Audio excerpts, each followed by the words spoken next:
ठीक है, तो क्या करेंगे, टेम्पलेट ओपन, और टेम्पलेट ओपन करने के बाद हमने ये चेक करना है इसके अंदर कि हमारा टेम्पलेट का रेजोल्यूशन कितना है। आइडियल रेजोल्यूशन जो होता है वो होता है हमारा 72। अगर 72 नहीं है तो आपको उसको फिक्स कर लेना है। सो कमांड है ऑल्ट कंट्रोल आई, यहाँ से रेजोल्यूशन है 300। तो आपने सबसे पहली चीज़ यहाँ से पिक्सल्स को कॉपी करना है और यहाँ से 72, देन वापस से जो पिक्सल्स की वैल्यू थी उसको पुट करना है। बस इतना करने से आपकी सारी प्रॉब्लम सॉल्व हो जाएगी इसके अंदर। ठीक है, तो देखो हाँ, ठीक है, तो अब आप बनाओ आराम से, कोई दिक्कत नहीं आएगी। दूसरा, मैंने फॉन्ट का यूनिट कहाँ से चेंज किया, कंट्रोल के प्रेफरेंसेस अगेन, यहाँ से आपको यूनिट्स एंड रूलर, और यहाँ से आपको टाइप का यूनिट चेंज कर लेना है। ठीक है, ध्यान रखना है कि अगर आप यहाँ का 72 या 75 पॉइंट्स वहाँ जाके लिखोगे ख़राब हो जाएगा, दोनों का अलग चलता है। ये सिर्फ 10 पॉइंट और 10 पिक्सल तक, इसका 10 पिक्सल और आपका कोडिंग का 10 पिक्सल मैच करेगा, उसका अलग चलेगा, क्योंकि वहाँ पर डिफ़ॉल्ट 16 होता है ना, तो 16 के साथ वो बेसिकली काम कर रहा होता है। तो इसलिए आपको ध्यान रखना है कि यहाँ से कन्फर्म्स को चेंज कर ले पहले, देन आगे बढ़े। इसके अलावा हमने इसका सेंटर गेट कर लिया कि डिज़ाइन का पार्ट कितना है। तो हमने यहाँ से जैसे म्यूजिकलॉजी जो हमारा लोगो है, यहाँ पर एक गाइड प्लेस कर लेना है इस तरह से।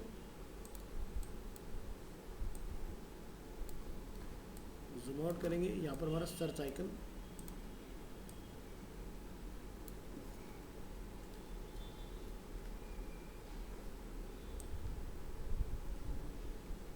ठीक है, और हमारा एंटायर इंफॉर्मेशन इसके अंदर।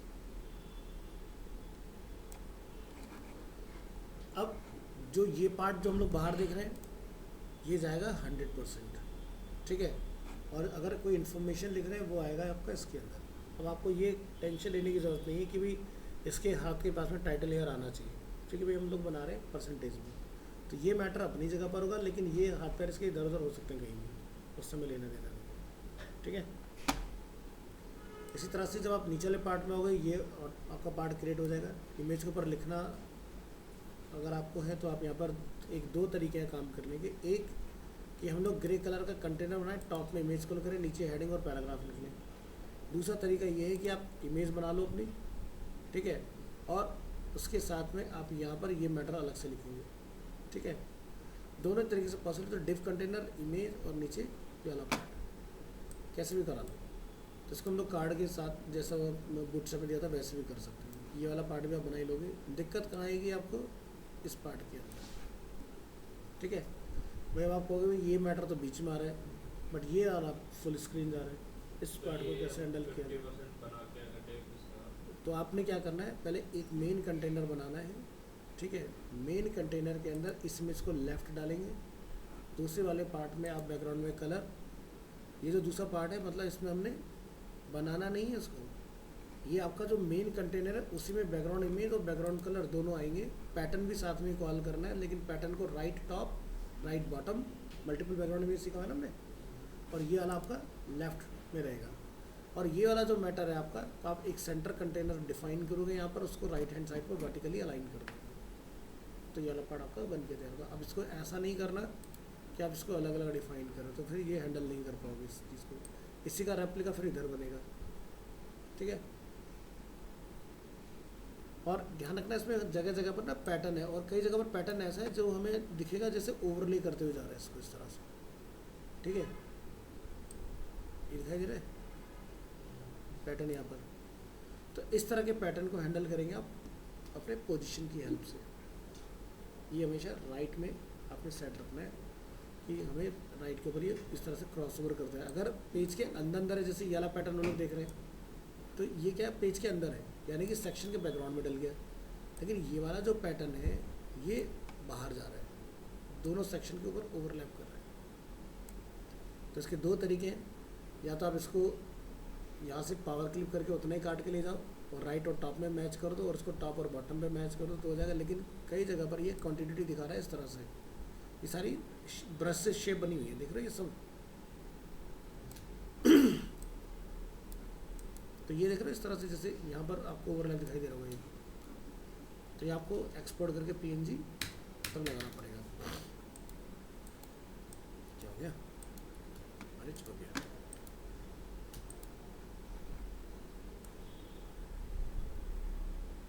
तो ये वाला काम करना है। तो इसमें कोई डाउट है, कोई सेक्शन बनवा के देखना मुझसे तो बताओ, मैं बना ये जो मैं ऊपर वाला बना रहा हूँ, ऊपर से यही वाले पार्ट में दिक्कत आती है। जैसे मैंने इमेज कॉल कर ली, तो ये टेक्स्ट कॉल करना है मुझे, ये कैसे करना है? ये अलग से डिव बनाएगा? ये वाला अब मैंने करा भी ऐसा, देखो मेरी गलती है उसमें। इसका मैं बता देता हूँ क्या तरीका है। मेन कंटेनर फ्लूइड, देन बीच का कंटेनर, उसके बाद में कुछ नहीं, उसको बस उसको लेफ्ट कर दो, बस सबको लेफ्ट करके डेटा डाल दो, अलाइन आइटम सेंटर कर दो, ऑटोमेटिकली मॉडल निकाल आएगा। बर्गर टेम्पलेट याद करो, वही तो किया हमने।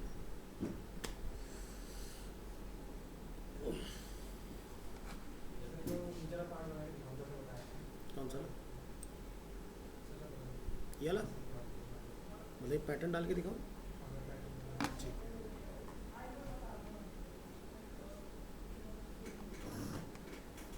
तो मैं क्या करता हूँ, बर्गर वाले टेम्पलेट से आपका ये 2 सेक्शन उठा लेता हूँ, ठीक है, क्योंकि इसके अंदर 3 कॉलम और नीचे लेफ्ट में बिग बर्गर और टेक्स्ट लिखा हुआ है।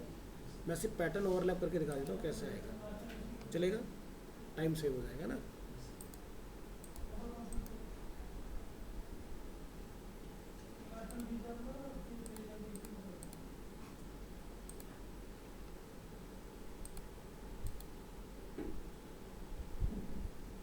Send back all the genuine IDs have been created. Burger वाला में फ्लेक्स हो रहा है, हमने फ्लैक्स ग्रिड दोनों से बनाया।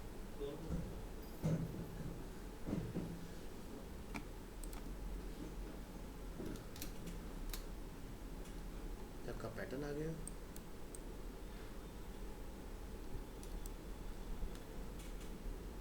सिर्फ for web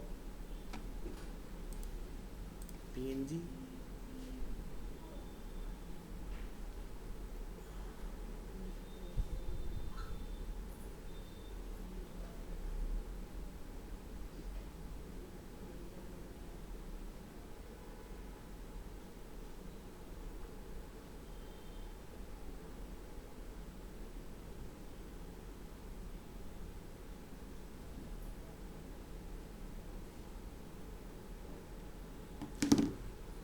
click on save.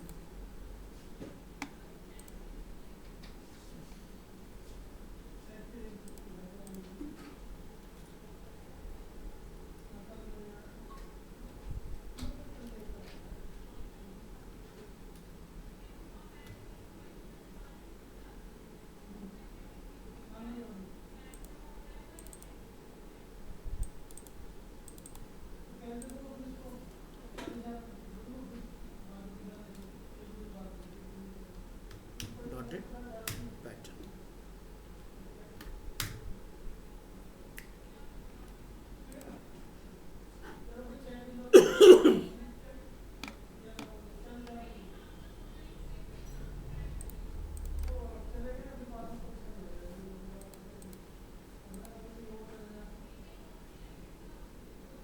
Yeah.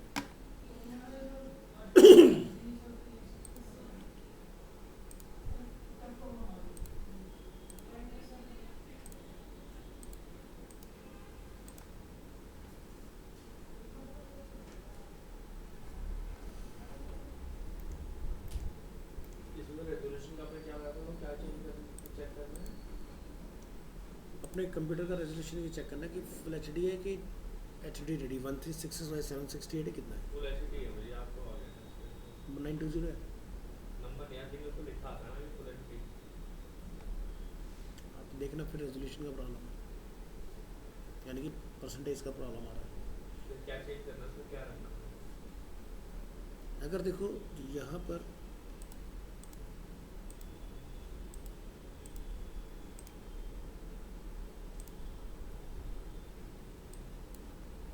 आपका फुल एचडी लिखा रहा है, तो आप यहाँ देखना कि 100% होना चाहिए। तुम 2 स्क्रीन यूज़ करते हो, 1 स्क्रीन यूज़ करते हो?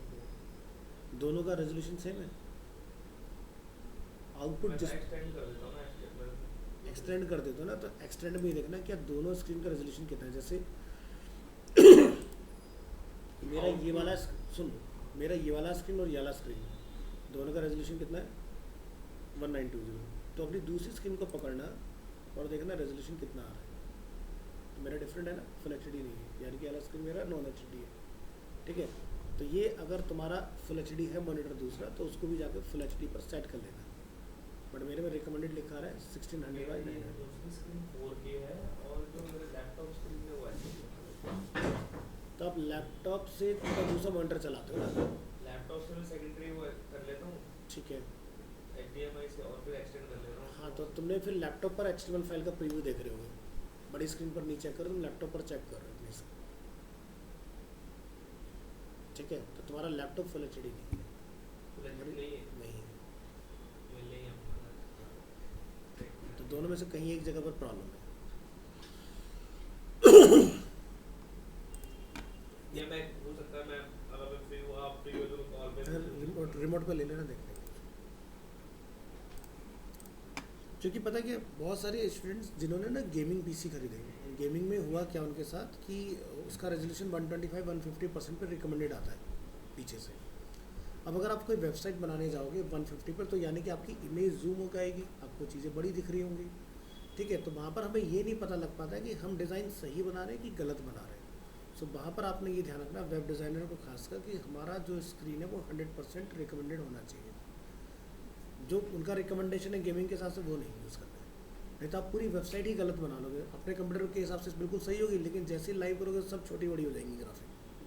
तो वैसा काम नहीं करना, हमारा तो पिक्सल्स पर काम चलता है सारा, तो इसलिए एक पिक्सल का भी गड़बड़ नहीं होना चाहिए, तो उसका ध्यान रखो। इसलिए ये वाला चीज़ जो है, और जैसे होता है ना कि जिनकी गेमिंग स्क्रीन होती है तो उन पर क्या होता है कि यहाँ पर ये इसलिए जूम करके दिया होता है क्योंकि ताकि आइकन आपको बड़े दिखाई दें, और जैसे आप ये करोगे 100% तो सब छोटे हो जाएंगे आइकन वगैरह।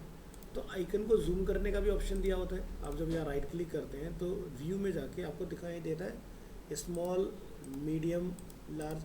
अगर आपका आइकन बहुत छोटे हो गए तो यहाँ से मैनेज कर लो, है ना। उसी तरह से आप टास्क बार को भी जूम इन, जूम आउट वगैरह सारी चीज़ें कर सकते हो कि टास्क बार को मुझे कितना आइकन बड़ा रखना है, छोटा रखना है, तो यहाँ पर आपको उसके भी कंट्रोल मिल जाते हैं, तो उनको भी आप हैंडल कर सकते हो।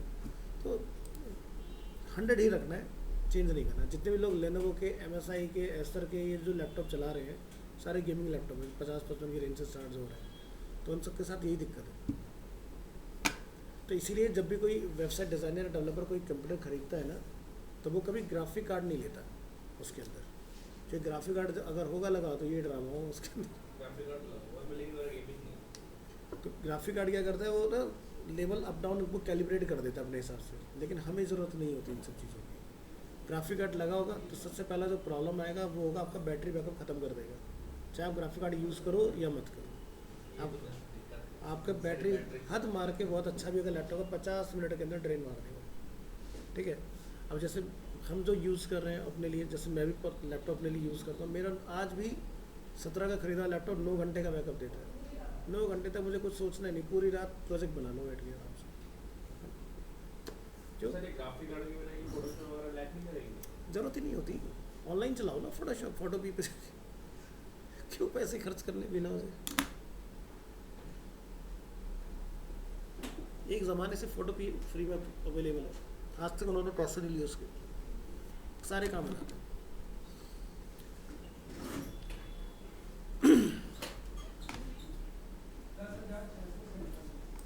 तो डेवलपर्स के लैपटॉप तो बड़े सस्ते में आ जाते हैं। जैसे अभी थोड़ा सा आउट ऑफ द बॉक्स है, बट बता देता हूँ चीज़ें, जैसे कि अब तो पता नहीं है कि नहीं है, लेट मी चेक। तो इन्फिनिक्स ब्रांड का नाम सुना होगा आप सभी लोगों ने, ठीक है। इन्फिनिक्स ने अपने लैपटॉप्स लॉन्च किए थे, ठीक है, लेकिन उसको बहुत अच्छा रिस्पॉन्स नहीं मिला मार्केट के अंदर। बट जिनको समझ थी तो उन्होंने बड़े बजट में, छोटे छोटे बजट के अंदर बड़े हाई फाई लैपटॉप दे दी थी उन्होंने। जैसे कि हम लोग हाई टू लो में जाए क्या है प्रोसेसर, कौन सा जनरेशन है, मात्र 79,990। क्या चाहिए तुम्हें, 16 GB रैम, i9 12 जनरेशन, भाई तुम्हें 2 लाख रुपए दे के भी नहीं मिलेगा, समझ रहे हो। अब इनका इतना सस्ता क्यों है, इसके पीछे का एक ही रीज़न है, क्योंकि जैसे बाकी के जो ब्रांड होते हैं ना, जैसे एग्जाम्पल एयर कंडीशनर जो है बेसिकली पूरी दुनिया में एक ही कंपनी बनाती है, नाम चाहे कोई भी छपा लो, पूरी दुनिया को एसी की टेक्नोलॉजी दी इस कंपनी ने, ग्री। पूरी दुनिया में एसी यही बनाती है। अब आप उसके ऊपर ब्लू स्टार छपवा लो, वोल्टास लिखवा लो, पैनासोनिक लिखवा लो, तो देगी यही कंपनी, ठीक है। इसके अलावा और कोई कंपनी नहीं जो एसी बनाती है।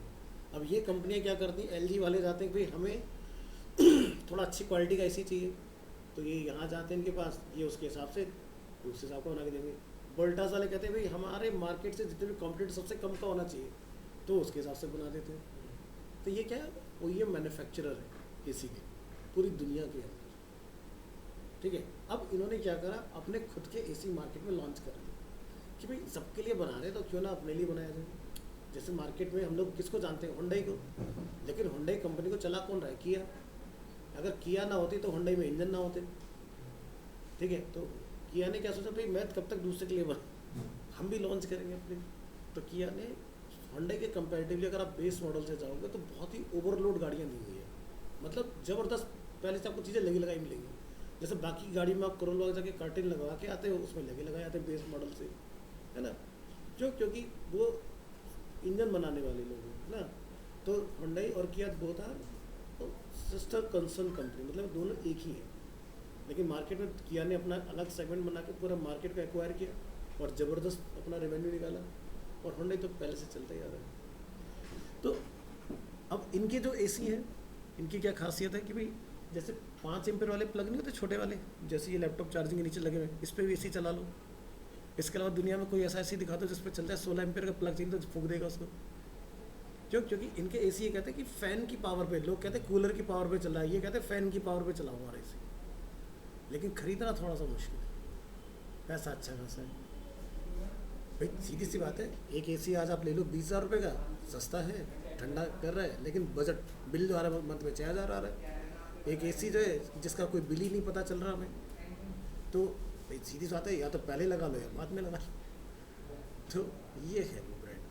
तो ये ग्री इंडिया के नाम से है, और इनके ऐसे एलिगेंट एसीज आपको मिल जाएंगे जो आपने कहीं देखे नहीं होंगे।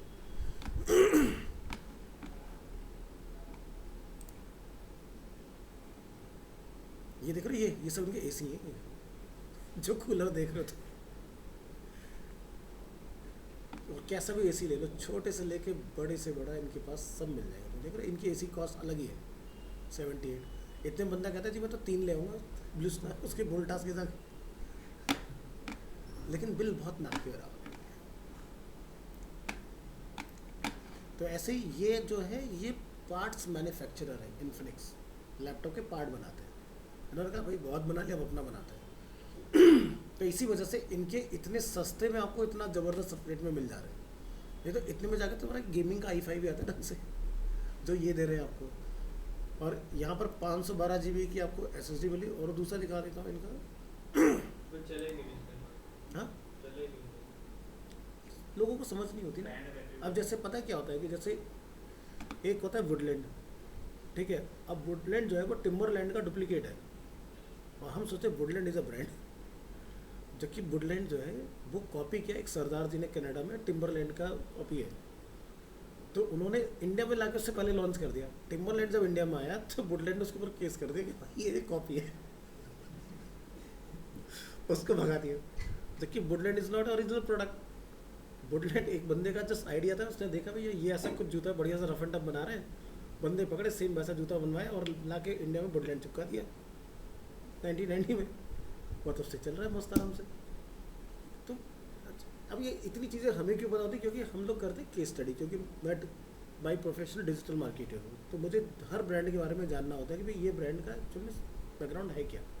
जब आपको बैकग्राउंड पता होगा तभी आप अच्छी स्ट्रेटजी बना पाते हो कि भाई किसी ब्रांड के साथ अगर आपने कॉम्पिटिट करना है, फेस टू फेस मार्केट में आना है, तो कैसे आओगे। तो इन्होंने बिल्कुल मैकबुक जैसा आपको एक तो को दे दिया है ना, प्लस इन्होंने ना स्पीड बूस्ट करने के लिए टर्बो कंट्रोल और अलग से दे रखे होंगे, शायद मैं देखता हूँ यहाँ पे कहना कि होना चाहिए।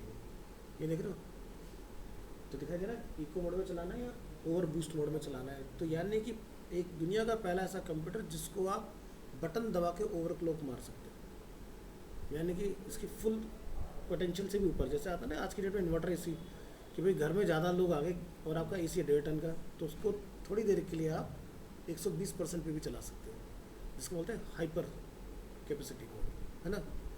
या जिसके अलग अलग एसी के अंदर अलग अलग नाम से दिया होता है। और जैसे मान लो घर के अंदर एक बंदा है और 1.5 टन तो बहुत ज़्यादा बिजली खाएगा ना, तो 40% पे चला लो। 2 लोग हो गए तो आप 60 पे चला लो, 3 लोग हो गए तो आप 80 पे चला लो, 4 लोग हो गए तो 100 पे चला लो, 5 लोग हो गए तो एआई मोड में चला लो।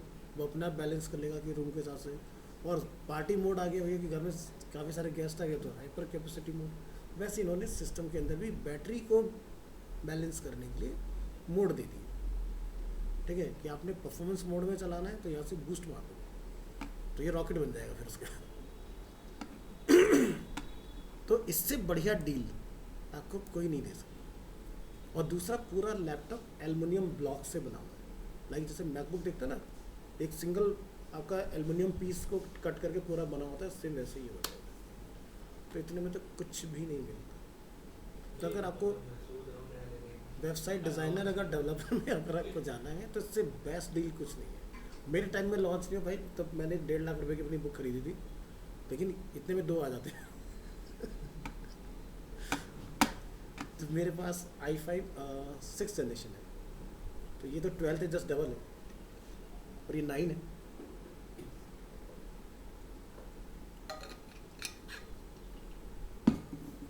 $96 $70 पर आवर का इसका वो है बैटरी। 8-9 घंटे भूल जाओ, कहीं नहीं जाने वाला है। अगर आपको इसमें कन्फिगरेशन और बढ़ानी है तो देखो 32 GB 1 TB, तो भी कोई बहुत ज़्यादा रेट में चेंज नहीं है इनका। 81,000 रॉकेट और पावर इसके अंदर, तो जो मर्जी काम करो। और display full HD plus ultimate. So इन्होंने ना बड़ी अमेजिंग डील निकाली जब ये इंट्रोड्यूस हुए थे। तो इन्होंने क्या बोला था कि अगर आपके पास i3 3rd जनरेशन भी पड़ा हुआ है तो इंट्रोडक्टरी ऑफर में इन्होंने उसके भी 20,000 रुपये दे थे, जिसका मार्केट 100 रुपये नहीं देता। इन्होंने एक्सचेंज ऑफर निकाला था, तो जिनको समझ में आया उन्होंने लिया, जिनको नहीं आया उन्होंने छोड़ दिया। बट इससे बेस्ट अगर रियल में अगर आप प्लान कर रहे हो ना अपने लिए, तो विंडो के साथ सारी चीज़ें डिलीट अलाइ इसके अंदर, इससे बढ़िया डील नहीं हो सकती। और नॉर्मली अगर आप i9 सर्च करोगे ना यहाँ पर, इन्फिनिक्स को हटा दो, ठीक है,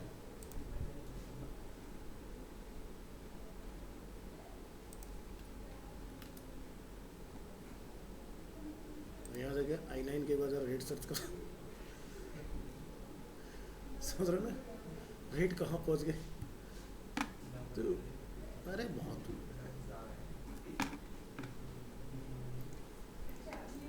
तो वैल्यू ऑफ मनी चीज़ समझ में आई। तो चीज़ों के बारे में पता होना बहुत ज़रूरी है।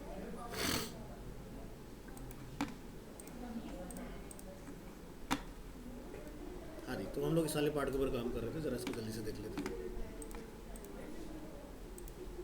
पंकज का फ़ायदा हो गया। और लेना होगा तो एक बार के लिए माइंड मेकअप कर सकता है, देख सकता है जाके। दिक्कत तो आ रही है, लैपटॉप में नया लेना ही है।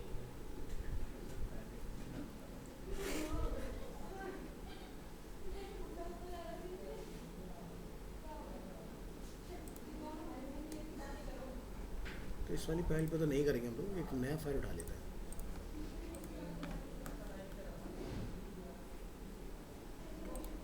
डेस्कटॉप MWF अपने बैच टाइम में आएंगे। ये जो टैबलेट बना है उसका कोड पड़ा आपको? ये शायद बनाया होगा, देखना पड़ेगा। वो तो दे दो, एक बार रीड आउट कर लो मैं क्या गलती करता हूँ बनाने के बाद।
टेम्पलेट भी लेके तो आया तो था म्यूजिक नहीं, लॉजिक, हमारे साथ ही बनाया था आपने।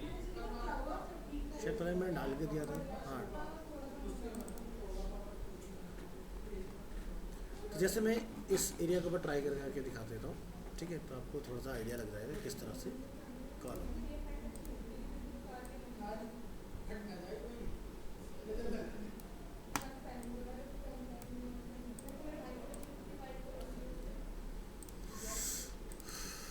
तो ये अपना मंथ चल रहा है जून।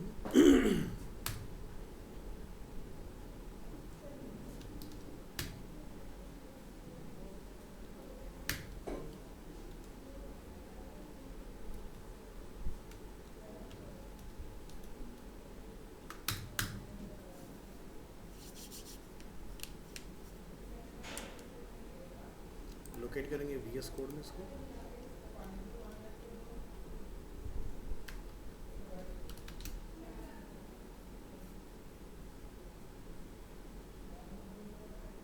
ये लोकेट करने के सिर्फ कोड डी लिखते हैं sir, code space dot code space dot, और खुलेगी कौन सी उस पे जाके, VS कोड पे ऑटोमेटिक। कौन सी फाइल उसमें जाके लिखना, जिस फाइल में हम है उसका CMD लिखना होगा वहाँ पे। जिस भी डायरेक्टरी को खोलना चाह रहे हो बस यहाँ पर क्लिक करके CMD टाइप कर देना, एंटर कर देना।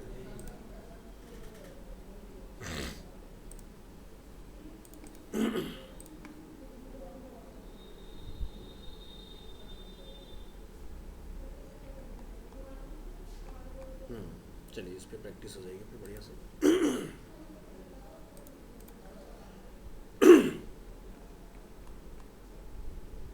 तो शेफ वाले एरिया पर आते हैं, this is our chef area and best burger.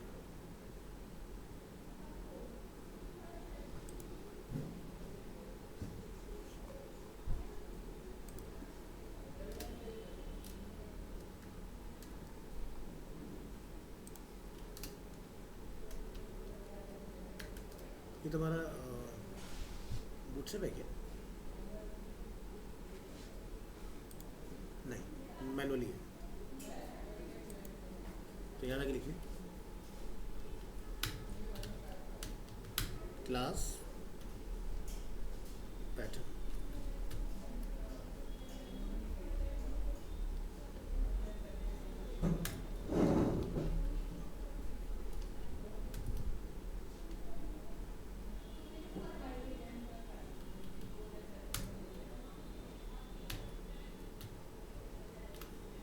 इसको एब्सोल्यूट रखिए,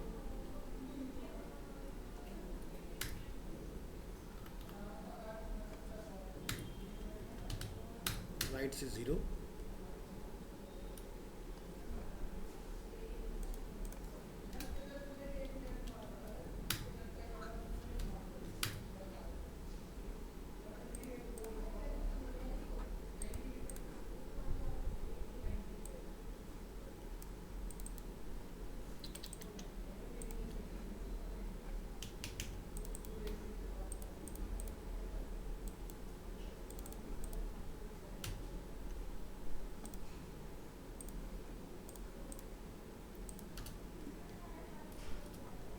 फिलहाल इसको बस ऐसे कॉल करो और ब्राउज़र में चेक करो,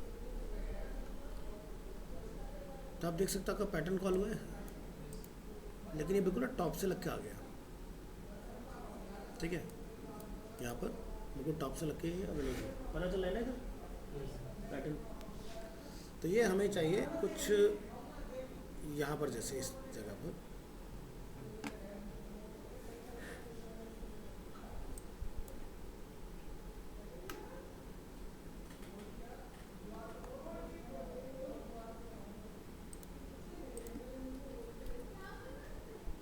मैंने यहाँ लाके इसको कॉल कर दिया इस तरह से। तो ये देखो, देख सकते हो नीचे तक निकल रहा है। अगर आप जूम करके देखें यहाँ पर तो आपको पता चला होगा, देखो बर्गर के ऊपर आ रहा है। तो क्या था, कितना करना है बस, समझ गए ना। बट यहाँ पर एक चीज़ जो है वो समझने वाली है कि जब भी हम लोग कोई वेबसाइट बना रहे हैं तो वेबसाइट सीधी सी बात है खाली डेस्कटॉप फ्रेंडली तो बनेगी नहीं, मोबाइल फ्रेंडली भी बनेगी। तो जब कोई मोबाइल के लिए हम लोग रेस्पॉन्सिव वेबसाइट बनाते हैं तो या तो आप इसको मोबाइल मोड पे बंद करोगे क्योंकि ये हैंडल नहीं होगा, समझ गए ना। तो जब भी कोई वेबसाइट बनती है तो उसमें सबसे पहली चीज़ हमें ये ध्यान रखना है रिस्पॉन्सिव के केस में खासकर, कि आपने लेस इमेज के साथ प्ले करना होता है, ठीक है। बैकग्राउंड इमेज नहीं होने चाहिए, अगर हैं तो मीडिया क्वेरी लगा लगा के आपने उसके बैकग्राउंड की इमेज को डेस्कटॉप पर रखना है, मोबाइल पर हटाना है, नहीं तो आपको ये इमेजेस परेशान करेंगे। तो डेस्कटॉप पर देखने के लिए अच्छी लगती हैं सब चीज़ें, मोबाइल के लिए नहीं, क्योंकि मोबाइल के लिए गूगल कहता है कि एक तो स्ट्रक्चर बहुत लाइट वेट होना चाहिए। अब डोम के ऊपर अगर सारी चीज़ें लगा लोगे तो मोबाइल पर आपका टाइम बढ़ जाएगा खुलने का, और मोबाइल पर अगर टाइम बढ़ गया आपको तो दिक्कत आएगी, क्योंकि आपका जो ट्रैफिक है सबसे ज़्यादा जो वेबसाइट पर आता है वो मोबाइल से आता है।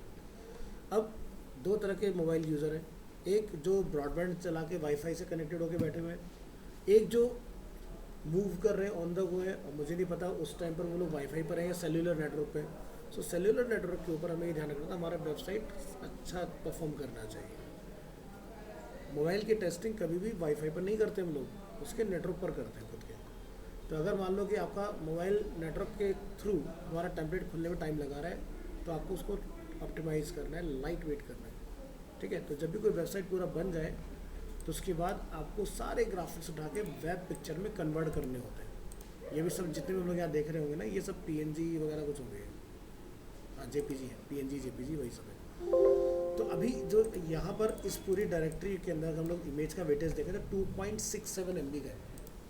तो आपको मैं एक प्लगइन बता देता हूँ,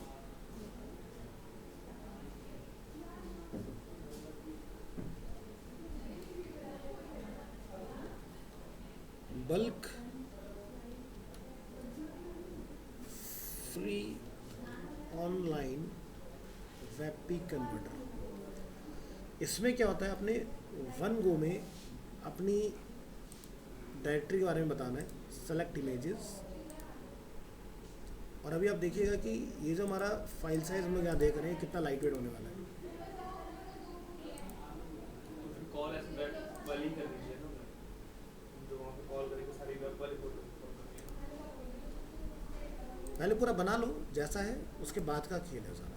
तो यहाँ जाके अब आपसे कहेगा भाई आउटपुट वेब पिक्चर में आएगा X1 मतलब 100%, इसको नहीं छेड़ना है क्योंकि आपने ऑलरेडी सब सेट कर रखा है पहले से। क्वालिटी को कितना ऑप्टिमाइज़ करना है, डिफ़ॉल्ट रहने दो 0.8, और अगर हल्का करना चाहो तो यहाँ से कर सकते हो, बट हम नहीं कर रहे। कन्वर्ट ऑल इमेजेस, ये फटाक से मारेगा इसको कन्वर्ट, और एक जिप बना के आपको दे देगा, तो वही कन्वर्ट वन गो में। इसके बाद हम लोग यहाँ पर इसको करेंगे एक्सट्रैक्ट। एक्सट्रैक्ट करने के बाद यहाँ से आपके आगे सारे ग्राफिक, अब कितना रह गया, सिर्फ 602 KB। बस इनको वहाँ जाके फोल्डर में डालना है और कंट्रोल F करना है, ढूंढना है वेब पिक्चर, सॉरी JPG कहाँ है, वो रिप्लेस है वेब पिक्चर से, PNG कहाँ है वो रिप्लेस है वेब पिक्चर से, फाइंड एंड रिप्लेस की कमांड चला देंगे लास्ट में। तो आपकी वेबसाइट इतनी लाइट वेट हो जाएगी ना कि मतलब ये देखो कि जैसे खुली फटाक से एकदम रिस्पॉन्स करेगी। तो नेट से जब भी आपको जब ग्राफिक पढ़ रहे होगे तो आपने नोटिस किया जब भी आप कुछ डाउनलोड करते हैं इंटरनेट की फाइल आती थी बनी, तो वो प्रॉब्लम नहीं है, फिर आप उसको पेंट में लेके जाते हो, पेंट से जाके फिर उसको सेव एज मारते हो, ठीक है। तो वो सब करने की ज़रूरत नहीं है, तो इस तरह से काम करते तो समझ में आ गया। तो वेबसाइट का नेम मैं आपको भेज देता हूँ, anywebpicture.com। इसके प्लगइन बड़े महंगे आते हैं वेब पिक्चर में कन्वर्ट करने के, ये आपका फ्री का पाथ है, ग्रुप में डाल दे रहा हूँ, देख लेना इसको।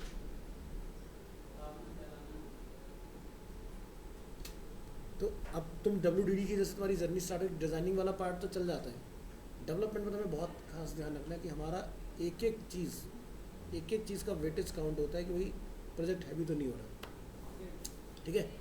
तो मेरे ख्याल से सारे बेसिक डाउट्स क्लियर हैं, और ट्राई कर लो अगर और कोई डाउट्स आते हैं, और फिर नेक्स्ट क्लास में हम लोग आगे स्टार्ट करेंगे। हमने आई थिंक डेटा टाइप तक कंप्लीट कर लेता ना अपना PHP के अंदर,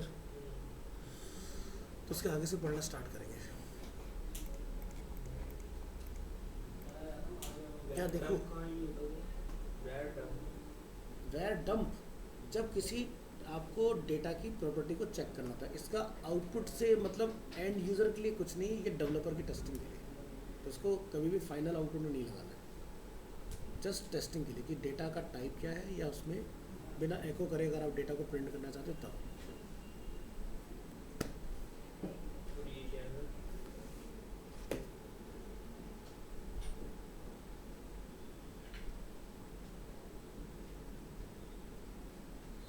अब ये remove duplicate elements from an array, तो जैसे इसमें आप देखो ना 1 4 5 देन बनाना बनाना 2 ये टाइम्स। मतलब जो रिपीट होते हैं उसको हटाने के लिए है। हाँ, तो ये क्या करेगा बेसिकली ना, इसमें देखो एक लगा फिल्टर, हम भी पढ़ेंगे चीज़ आगे जाके। मैंने क्या करा एरे में फिल्टर, फिल्टर क्या काम करता है, वो यही ढूंढता है कि कितनी हमारी चीज़ें रेप्लिकेट हो रही हैं, तो उनको पकड़ के आप क्या कराना चाह रहे हो। तो तो ये फर्दर नया एक्शन, अपडेट आया है। हाँ ये 6 के बाद की अपडेट है। तो जावास्क्रिप्ट में भी काम करता है, इसमें भी काम करता है, दोनों के अंदर ही चलता है। बहुत सारे हैं तो नेक्स्ट क्लास में डिस्कस नहीं, ये सब अपना पाएंगे टॉपिक वाइज, बीच में मत छेड़ना। ठीक है। पहले पढ़ लो, फिर अगर लगता है रहता है कुछ तब डिस्कस करेंगे।